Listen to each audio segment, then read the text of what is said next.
आदाब नाजरीन, हम आज आए हैं पहाड़ों को चीरते हुए रास्ते से साधना के इस पार पाकिस्तानी ज़ेर इंतज़ाम कश्मीर के नज़दीक LOC के पास इलाका टिंगडार टिटवाल में। आज आपको यहाँ से वादी करनाक की हकीकत और तस्वीर का आईना दिखाएंगे। आज की गुफ्तगू में शिरकत करने वाले मेहमान गिरामी से रूबरू करवा रहे हैं। तो सबसे पहले हमारे साथ जो मेहमान हैं वो DDC एडवोकेट नजमा हमीद जी हैं, मोहम्मद शफी पसवाल जी हैं, मौलाना इखलाक साहब हैं, सरपंच हैं यहाँ के रशीद साहब। तो मेरे लेफ़्ट साइड जो है वो BDC चेयरमैन हैं टिटवाल ब्लॉक की निशादा जी हैं। उसके बाद मेरे साथ डॉक्टर बिलाल साहब हैं, मिस्टर एजाज साहब हैं जो चेयरमैन हैं चनार यूथ के, SHO साहब हैं जो अब्दुर्रहमान साहब हैं टिटवाल के हैं। तो नाजरीन चलो इनके साथ कुछ मौजू पे बात करेंगे। यहाँ के नौजवान नशे में मुब्तला हो रहे हैं। DDC सबसे पहले मेरा सवाल आपकी तरफ रहेगा नजमा जी, यहाँ के नौजवान नशे में मुब्तला हो रहे हैं, ऐसा क्यों? देखिए, जो आपने पर्टिकुलर सवाल किया कि यहाँ के नौजवान, ये ड्रग मेनेस और ड्रग एडिक्शन कोई ऐसी चीज़ है नहीं कि किसी पर्टिकुलर एरिया में है। ये पूरी दुनिया इसके साथ आज जूझ रही है, कश्मीर भी जूझ रहा है पर्टिकुलरली, और करना भी, क्योंकि बॉर्डर एरिया है, फार फ्लंग एरिया है, तो यहाँ पे लोगों को में उतनी अवेयरनेस है नहीं, और बहुत सारी चीज़ें हैं जो इसका एक रीज़न हो सकती है। लेकिन ये नहीं है कि आप सिर्फ पूरे कश्मीर में सिर्फ करना में ही आप, या करना के यूथ को अगर आप कहेंगे कि सिर्फ यहीं पे है, ये पूरी दुनिया में है। ये एक तरह की ऐसी बीमारी है जिसके साथ हम सब लड़ रहे हैं। तो मैं कारी साहब आपके पास आऊँगा। जैसे कि इसने कहा, DDC जी ने कहा कि बिल्कुल ये पूरी दुनिया में ये जो ड्रग्स का जो है, यहाँ पे नशे वाली जो चीज़ें हैं ये पूरी दुनिया में चल रही हैं। क्या आपको नहीं लग रहा है कि हमारा जो मज़हब है वो भी इस चीज़ को इजाज़त नहीं देता है? माँ बाप का फ़र्ज़ नहीं बन रहा है अपनी औलाद को इन चीज़ों से रोकने का? मज़हब इस्लाम तो किसी भी इंसान को ऐसी चीज़ इस्तेमाल करने की इजाज़त नहीं देता जो उसकी जिस्मानी या मजहबी चीज़ मुज़िर हो उसके लिए, सेहत के लिए या माशरे के लिए या दूसरे लोगों के लिए। मज़हब इस्लाम इसकी इजाज़त नहीं देता, बल्कि हमारे कुरान करीम में और जनाब रसूल अकरम सल्लल्लाहु अलैहि वसल्लम की अहादीस में ऐसे शख्स के लिए सज़ाएँ हैं। इसलिए हम सब का फरीज़ा है, हुकूमत का भी है, कि हम इनको कम अज़ कम इन नौजवानों के मुस्तकबिल का कुछ सोचें। तालीम का अच्छा नज़म होना चाहिए और इनके लिए सहूलात होनी चाहिए। इस दूर दराज के इलाके में जहाँ बहुत ज़्यादा गुर्बत है, तो जब इंसान भूख से लड़ता है, दूसरे लड़ता है, तो उस वक्त तो बहुत सारे गैर कानूनी काम करने पर मजबूर हो जाता है। लेकिन अगर उन्हें पीछे से जो है काम काज मिलेगा, कुछ तरक्याती काम होंगे, वो उसमें मसरूफ़ हो जाएंगे, तो मेरे ख्याल में ये चीज़ें बहुत जल्दी हमारे माशरे से ख़त्म हो सकती हैं। मोहम्मद शफी पसवाल साहब, मैं आपके तरफ आ रहा हूँ कि आप भी एक टंगडार के ज़िम्मेदार आदमी हैं। क्या आपका फ़र्ज़ नहीं बनता है, यहाँ के जो भी लोग हैं उनका फ़र्ज़ नहीं बनता है, जो टंगडार के जो नौजवान टंगडार के इस रियासत के मुस्तकबिल हैं, वही नौजवान नशे की हालत में आज सड़कों पे पड़े रहते हैं? अभी आपने व्यूज़ सुने, हमारे DDC साहिबा ने भी कहा, उसके बाद मौलाना साहब ने भी कहा, ये टैकल हो सकता है 2 prong पॉलिसी इस्तेमाल करने से। एक तो ये है कि लोगों में एजुकेशन की कमी है, और ख़ासकर रिलीजियस एजुकेशन की, क्योंकि जैसे अभी मौलाना साहब ने कहा कि हमारा जो रिलीजन है वो तो इन चीज़ों की इजाज़त ही नहीं देता है। वहाँ पे तो सीधा एक मतलब इंस्ट्रक्शन है कि हर वो चीज़ जो आपके जिस्म के लिए नुकसानदेह है वो हराम है, उसको आप ले ही नहीं सकते। मतलब छोटी छोटी चीज़ों के लिए इंस्ट्रक्शंस हैं हर एक चीज़ की। तो हमारी बदकिस्मती है कि एजुकेशन से और रिलीजियस एजुकेशन से दूरी होती जा रही है। दूसरा, अगर जैसे इन्होंने कहा, रोज़गार वगैरह लोगों में नहीं है, ना कोई बिजनेस का एवेन्यू है, यहाँ पे कोई बाहर की प्राइवेट सेटअप नहीं है, कंपनी नहीं है जहाँ पे एम्प्लॉयबल यूथ जो है उसको एम्प्लॉय किया जा सके, ताकि वो बिजी रहेगा अपने कामों में, तो इस तरफ उसको कम तवज्जो रहेगी। उसके बाद फिर दूसरा है इफेक्टिव पुलिसिंग, बाद में आता है। पहले तो एजुकेशन और ये सब कर दो, उसके बाद इफेक्टिव पुलिसिंग होगी। और नंबर 3 में ये ऐड करूँगा कि अगर इसको थोड़ा सा हमें इंटरनेशनल प्रेशर, जैसे हमारे पड़ोसी हैं, तो फॉरेन अफेयर्स मिनिस्ट्री की तरफ से कि ये जो इसका जिस तरफ से भी स्मगलिंग हो रही है, कुछ हो रहा है, उसको उन पे भी थोड़ा दबाव रखना चाहिए। जहाँ से ये नशीली जहर आ रहा है, क्या हमारी सोसाइटी के इसके खिलाफ आवाज़ उठानी चाहिए? हम जितना हम तक हो सकता है हम अपना काम कर रहे हैं, अपने यूथ को इंगेज कर रखा है, हमें करेंगे। और मैं अपनी सोसाइटी से भी रिक्वेस्ट करता हूँ कि वो भी वक्तन फ़क्तन उनको देखें, अपने बच्चों को देखें, अपने मोहल्ले को देखें, अपने गांव को देखें, तो कंट्रोल हो सकता है। लेकिन इस पे हमें बहुत हर एक को काम करना है। یوتھ کو جو ان امپلائڈ یوتھ ہے ان کے پاس ان کو انگیج کرنے کے لیے کیا آپ نے کوئی ایسے اسٹیپس لیے جو گورنمنٹ کے ساتھ آپ نے یہ پروگرام ٹیک اپ کیے؟ دیکھیے جیسا کہ انہوں نے بھی کہا کہ ہمیں ریکریشنل سینٹرز اور یوتھ کو بزی رکھنے کی حد ضرورت ہے، بہت زیادہ ضرورت ہے، تاکہ ہمارے بچے جتنا بزی رہیں گے، ان امپلائڈ ہیں، جب تک امپلائمنٹ نہ ملے تب تک ہمیں انہیں کسی نہ کسی طریقے سے بزی رکھنا ہے تاکہ ان کے پاس ٹائم ہی نہ بچے ایسی کچھ غلط حرکتیں کرنے کا یا ان کو غلط چیزیں سوچنے کا۔ اب کیونکہ ہمیں ہماری اس کاؤنسل کو بنے ہوئے کمپلیٹ ہوا ابھی پروسیس میں ہی چل رہی ہے، لیکن اس پروسیس میں ہی ہم نے سب سے پہلے یہ رکھا ہے کہ ہم گورنمنٹ سے ہم نے 2-3 بار ہم ڈی سی صاحب کے پاس گئے، ہم نے یہی رکھا کہ آپ ہمیں ریکریشنل سینٹر جتنے ہیں ہر ایک جگہ پہ، تو اس کے لیے ہمیں جب بھی کسی اسکول میں جاتی ہوں میں ان کو بھی بولتی ہوں کہ آپ اویئرنیس پروگرام چلائیں، آپ روڈ شوز کریں، آپ جتنا ہو سکے یوتھ کو اس میں انوالو رکھیں آگے تو جا کے ہمارے اب کیونکہ میں نے کہا ابھی ہمارے کاؤنسلس کی بہت ساری چیزیں کلیئر ہوئی ہی نہیں ہیں، ابھی کل پرسوں ہی ہمارا چیئرمین نے اپنا آفس سنبھالا ہے، جب بات ہوگی اس لیول پہ پلاننگ لیول پہ وہ تو ہم کریں گے ہی، لیکن ابھی ہم اس لیول پہ ولیج لیول پہ میں ہر جگہ پنچایت کو یہی بولتی ہوں کہ آپ جتنا ہو سکے اپنے بچوں کو ایکٹیولی پارٹیسپیٹ کروائیں۔ کیا محکمہ صحت کی حالت بہت مایوس کن ہے، ایسا کیوں؟ کیونکہ ہمارے پاس ہر فیسلٹی ہے، صرف ہمارے پاس سٹاف کی بہت کمی ہے، ہمیں سٹاف پورا نہیں ہوتا ہے ہر جگہ پہ، ہر سینٹر پہ، جیسے سب سینٹر ہے ہمارے ہر پنچایت حلقے میں اور ہمارے جیسے ٹنگڈار ہاسپٹل میں، وہاں بھی ہمیں بہت اس کی سٹاف کی کمی ہے، اس وجہ سے ہمیں بہت پریشانی ہوتی ہے۔ ہیلتھ کی حالت جو ہے وہ دن سے دن بگڑتی جا رہی ہے، اس کے بارے میں آپ نے کوئی ایسا انیشیٹو اسٹیپس نہیں لیا؟ ڈرگ کی بات اس طرح کی ہے کہ ڈرگس پہلے آتا تھا، لوگ لاتے تھے، سادھنا سے پار چلا جاتا تھا، سادھنا سے پار چلا جاتا تھا اور اچھی ان کو انکم ہو جاتی تھی، اور اسی ذریعے سے لوگوں نے اس کو لانا شروع کیا۔ ماشاءاللہ جب سادھنوں پہ سختی ہوئی، لوگ پکنے لگے تو وہ کرنا کے اندر ہی سمٹ کر رہ گیا۔ ایسے اب اس وبا کو جن لوگوں کے پاس ہے انہوں نے کرنا کے اندر نوجوانوں میں پھیلانی شروع کر دی ہے۔ میں اس وقت سب سے بڑا تاریخی کام اور آج کا دن ٹیٹوال کو والوں کے لیے خوشخبری کا دن ہے، آج نہر میں محکمہ اریگیشن پانی ڈال رہا ہے اور انشاءاللہ وہ پانی اس سال اس نہر کو ان گیس گاؤں کو سیراب کرے گا، اور میں اس وقت کے کمانڈر کا اور آج کے کمانڈر صاحب کا بھی آرمی کا شکر گزار ہوں۔ میں رائٹ سائڈ کے آڈینس کی طرف جانا چاہوں گا کہ اگر وہ اپنی کوئی بھی حالات رکھنا چاہے ہیلتھ کی طرف سے، ہر جگہ پہ دیکھیے پرائمری ہیلتھ سینٹر ہیں لیکن وہاں ڈاکٹر نہیں ہے، جہاں بھی جائیں گے وہاں ڈاکٹر نہیں ہے، ڈاکٹر کی پوسٹیں ہیں تو ڈاکٹر کیوں نہیں؟ یہاں کے ڈاکٹر بھی ہیں، ان کو پوسٹ کر کے اگر گورنمنٹ جو کہتی ہے وہ کرتی نہیں ہے۔ ان کو اپوائنٹمنٹ کرنے چاہیے، آرڈر ایک دن ہوتا ہے ایک ڈاکٹر کا، دوسرے دن اس کا کنسل ہو جاتا ہے، ہمیں پتہ نہیں ہے کہ یہ گورنمنٹ کے آرڈر کیا ہے۔ ہمیں پنچایتیں بننے ہوئی 2.5 سال ہو گئے ہیں، یہاں پر جو دلی سے آواز اٹھتی ہے یونٹی کی، یہاں امپلیمنٹ نہیں ہو رہا ہے، یہاں پر ہے ہی نہیں ہے۔ اوپر سے بڑے بڑے دعوے کرتے ہیں، پنچایتوں کو اتنا دے دیا ہے، ڈسٹرکٹ کو اتنا دے دیا ہے کروڑوں کے حساب سے، لیکن گراؤنڈ میں کیا ہے؟ دن بھر ہم لوگوں کو پکڑ کر لوگ گھسیٹتے ہیں سڑکوں پہ، نہیں جی اوپر سے یہاں پر سب کوالیفائڈ لوگ مت ہیں، پیپر پڑھیں گے کیا آ رہا ہے کیا نہیں ہے، وہ بولتے ہیں جی اتنا دے دیا، ہر حلقے کو ہر بلاک کو دے دیا ہے۔ پرسوں نجمہ جی کے پاس ہمارے گاؤں کے گئے تھے کہ آپ دے دو جی ہمیں سلپ، کیا آپ کے پاس فنڈ آیا ہے؟ تو بھائی 10 کروڑ کا فنڈ تو مودی جی نے اعلان کیا ہے لیکن ہے کہاں پہ؟ نائمہ جی میں آپ کے پاس آؤں گا کہ کیا یہاں پہ آپ کا بھی فرض نہیں بنتا ہے؟ ہمارے یہاں کے ڈاکٹر ریاست کے الگ الگ جگہوں پہ جا کے بیٹھے ہوئے ہیں، اگر ویلی کی بات کریں یا ویلی سے باہر کی بات کریں تو کیا انہی کو یہاں پہ بیٹھ کے یہاں کے لوگوں کی مشکلات نہیں سننی چاہیے؟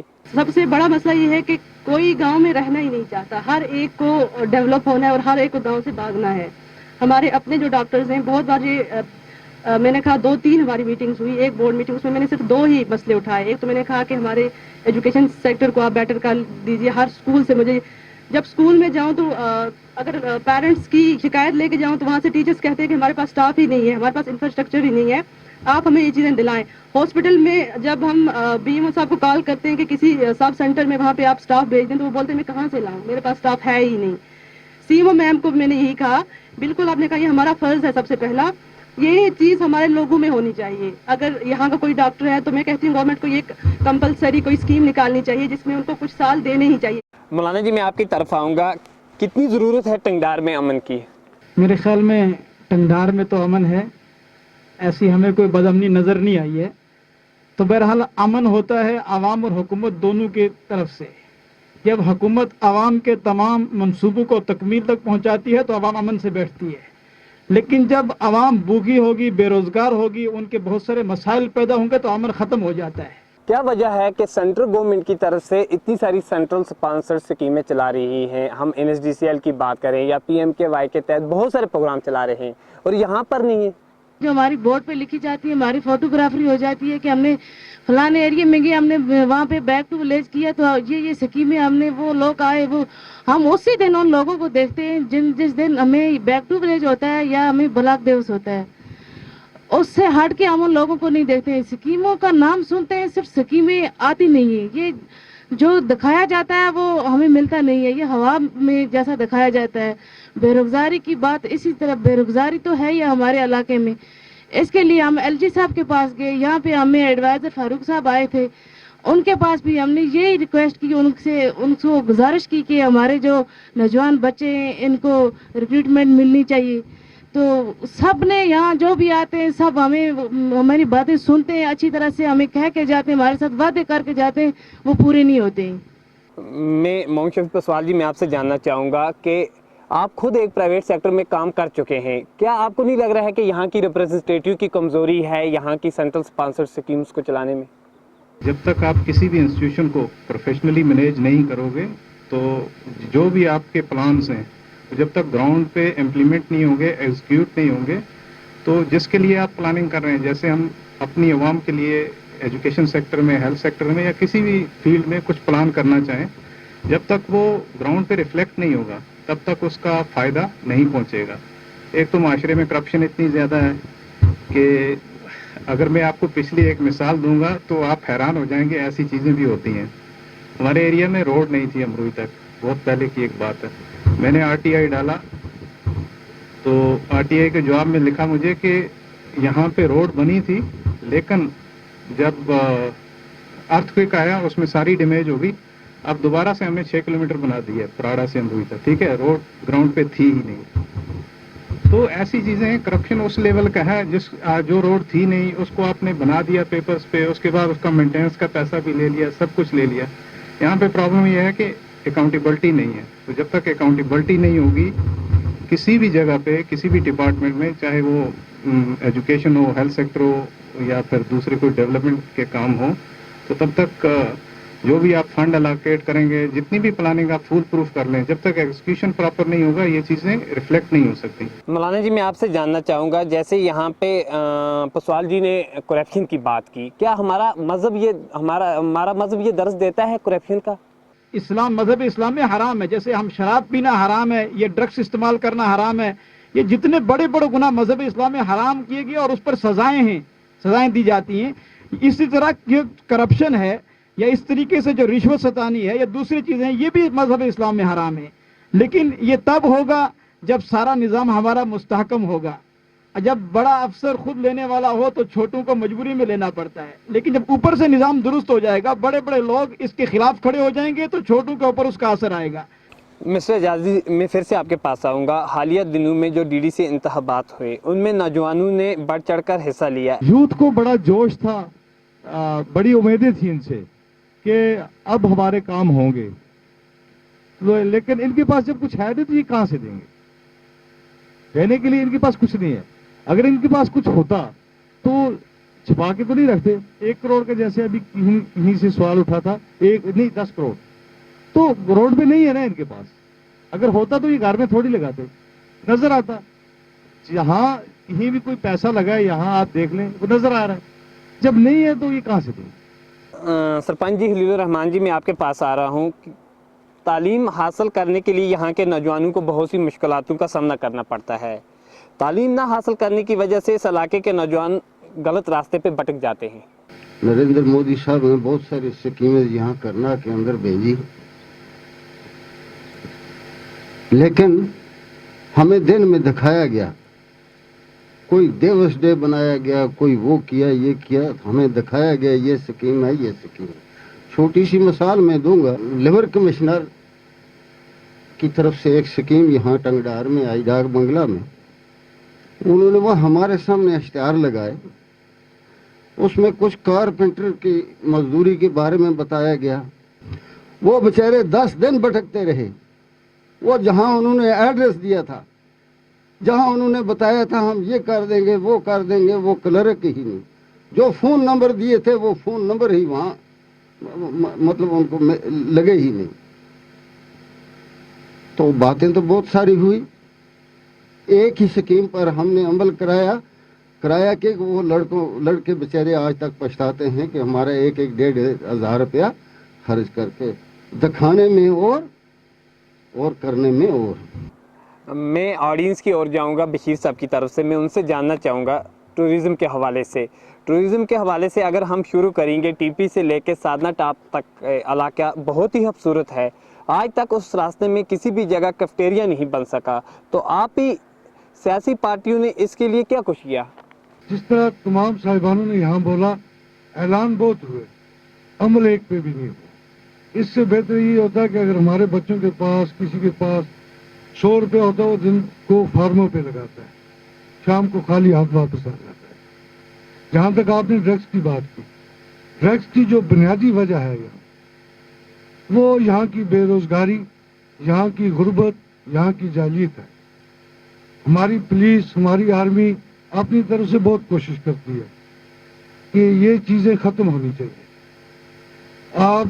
आपकी वजह से हम गवर्नमेंट से अपील करेंगे कि यहाँ कुछ ऐसे काम किए जाएं कि जिनसे हमें इस बिदअत से निजात मिले। सीज फायर की फायरबंदी पे पाकिस्तान ने कभी काम नहीं किया, दोनों इतराफ से सरहदी लोग इसके शिकार हुए। देखिए, सीज फायर वायलेशन तो बहुत हुई हैं, अब क्योंकि हम लोग घरों में बैठे होते हैं, हमें पता नहीं होता कि किस तरह से वायलेशन होती है। ये बात चीज़ें हम सुनते हैं, जो भी करे, मैं कहती हूँ ये इंटरनेशनल एग्रीमेंट्स होते हैं, इनका पालन करना हर कंट्री का फर्ज होता है, उनको मानना होता है।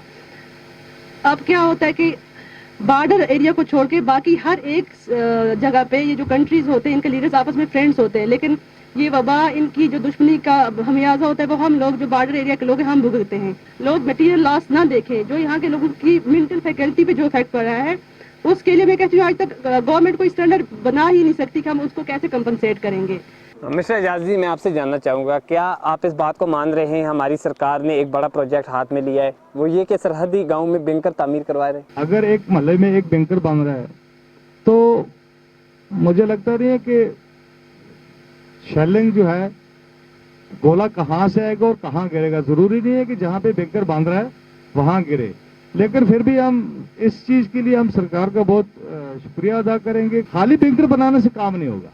सबसे बड़ी चीज है कि सीज फायर वायलेशन पे बात करनी चाहिए। अब की है बात, अब देखते हैं, जैसे नजमा जी ने कहा अभी कि कहाँ से हो रही है, हम तो घरों में बैठे रहते हैं, ये सही बात है, इधर से हो रही है उधर से हो रही है, हम उस बात पे नहीं जाएंगे। हम ये चाहते हैं कि दोनों मुल्क बैठ के आपस में बात करें और शेलिंग बंद करें। बैंकर की जरूरत हमें नहीं पड़ेगी। फिर भी हम सरकार का शुक्रिया अदा कर दें कि कम से कम उन्होंने हमें ये बैंकर दे रखे, तो कुछ मतलब सर छुपाने के लिए या जान बचाने के लिए कुछ थोड़ी सहूलत मिली। पाकिस्तान अगर कहता है कि मैं कश्मीरियों का हमदर्द हूँ, तो उस पार के कश्मीरियों पे क्यों जुल्म कर रहा है? ये तो मतलब इंटरनेशनल सतह पे या दूसरी कंट्री में क्या हो रहा है उसकी इतनी जानकारी तो है नहीं है मुझे, लेकिन इतना ज़रूर मैं कह सकता हूँ कि जुल्म जो है वो किसी भी हिस्से में, किसी भी पार्ट में, चाहे वो पाकिस्तान में हो, अफगानिस्तान में हो, फ़लस्तीन पे हो, कहीं पे भी हो, जुल्म नहीं होना चाहिए। ठीक है, जुल्म की तो गुंजाइश ही नहीं है। बेसिक जो ह्यूमन राइट्स हैं, इसकी वायलेशन की किसी को भी परमिशन नहीं है और ये तो बिल्कुल नॉन नेगोशिएबल होना चाहिए। मिस्टर जाजी, मैं आपके पास आऊँगा। बलूचिस्तान में जो पाक आर्मी किलिंग कर रही है उसको आप किस नज़रिए से देख रहे हैं, और लोग वहाँ से भागकर दूसरे मुल्कों में बैठ रहे हैं, क्या ये जुल्म नहीं है? वहाँ लोगों पे जुल्म नहीं होना चाहिए, क्योंकि इंसान आखिर इंसान है। तो मैं अपने पड़ोसी मुल्क से एक ही गुजारिश करूँगा, देखें बलूचिस्तान उनका अपना इशू है, वो खुद देख लें, किलिंग नहीं होनी चाहिए। खुदारा वो जो चक्कियाँ बना रखी हैं उन्होंने ना, पता नहीं कहाँ से वो मतलब किस किस्म का वो पाउडर हमें भेज रहे हैं बोरियों के हिसाब से। बस मैं उनसे गुजारिश करूंगा कि खुदारा वो चक्कियां बंद कर दें और वो पाउडर भेजना यहाँ बंद कर दें, हमारे पड़ोसी मुल्क हमारी ये नस्लें जो ये ख़राब ना हो। किलिंग को आप किस नज़रिए से देखते हैं, खासकर जो बलूचिस्तान में भी किलिंग हो रही है? इंटरनेशनल लेवल पे बहुत सारे एग्रीमेंट्स हुए हैं, इंटरनेशनल लॉ में बहुत सारे ऐसे ही हैं कि प्रोहिबिट करती है ह्यूमन राइट्स वायलेशन को कहीं पे भी हो। तो हम किसी कंट्री के बारे में ऐसे स्टेज पे बात नहीं कर सकते क्योंकि हर एक कंट्री की जब बात है तो उनके इंटरनल इश्यूज होते हैं। तो हमें वो चीज़, अगर हम अपने लॉज की ये बात करें कि हमारे जो इंटरनल इश्यूज हैं उनको आप उनसे बाहर हो, तो हम दूसरी कंट्री पे वही लागू करेंगे। तो बाकी किलिंग हो या ह्यूमन राइट्स की वायलेशन कहीं पे भी हो रही हो दुनिया के किसी भी हिस्से में, मैं उसके अगेंस्ट हूँ और मैं उसकी कड़ी निंदा करती हूँ। नाजरीन, ये थे हमारे मेहमान ग्रामी जिन्होंने अपने मसाइल आपके सामने पेश किए। दीजिए इजाज़त, मैं और मेरी टीम को अल्लाह हाफ़िज़।